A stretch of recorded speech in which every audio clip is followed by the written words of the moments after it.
په داسې حال کې چې د کارموندنې نشتوالی د هیواد له مهمو ټولنیزو او اقتصادي ننګونو څخه شمیرل کیږي، د کار او ټولنیزو چارو وزارت د خصوصي سکتور د پیاوړتیا او د خلکو لپاره د کاري فرصتونو د رامنځته کولو په موخه عملي ګامونه اخیستي دي. د همدې موخو په دوام د کار او ټولنیزو چارو وزارت په روان کال کې د کارموندنې له 11 خصوصي شرکتونو څخه نظارت ترسره کړی او د قانوني شرایطو له پوره کېدو وروسته یې دغو شرکتونو ته د فعالیت جوازونه ورکړي دي، ترڅو له دې لارې هیوادوالو ته په خصوصي سکتور کې د کار زمینه برابره شي. د کار او ټولنیزو چارو وزارت ویان سمیع الله ابراهیمي وایي د کارموندنې خصوصي خدمتونو د انسجام څانګې ته د یادو 11 خصوصي شرکتونو له لارې 2325 تنو هیوادوالو د کار په موخه مراجعه کړې ده. هیوادوالو ته په خصوصي سکتور کې د کارموندنې په موخه د کار او ټولنیزو چارو وزارت مختلفو شرکتونو ته د فعالیت جوازونه ورکړي، ترڅو له دې لارې هیوادوالو ته کارموندنه ترسره شي.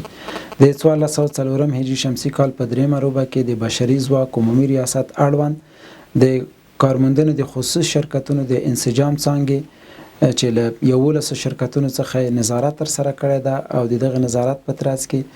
د 2300 څخه زیاتو هیوادوالو یا د شرکتونو ته مراجعه کړې، ترڅو دوی ته د کارموندنه ترسره شي. د ښاغلي ابراهیمي په وینا له ارزونې چاڼ تصدیق او غوراوي وروسته له دې ډلې 915 تنه مختلفو ادارو، شرکتونو او فابریکو ته د کار لپاره ورپېژندل شوي دي، چې له ډلې 478 تنه په بریالیتوب سره جذب شوي او د کار زمینه ورته برابره شوې ده. چې له نیکه مرغه 915 تنه له غورچاڼ څخه وروسته د کار په شرایطو برابر پیژندل شوي دي، مختلفو شرکتونو فابریکو ته و د کارموندنې په موخه ورپېژندل شوي دي، چې له دې ډلې څخه 478 تنه د کار څښتن ګرځېدلي دي. د کار او ټولنیزو چارو وزارت ټینګار کوي چې د دې اقدام موخه د کارګرو او کارفرمایانو ترمنځ د سالمې همغږۍ رامنځته کول،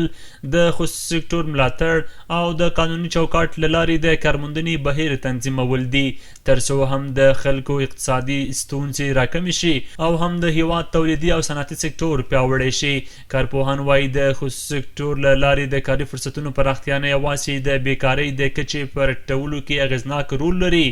بلکې د اقتصادي ودې، ټولنیز ثبات او د خلکو پر ځان بسیا کېدو هم مثبت اغېز پرې باسي.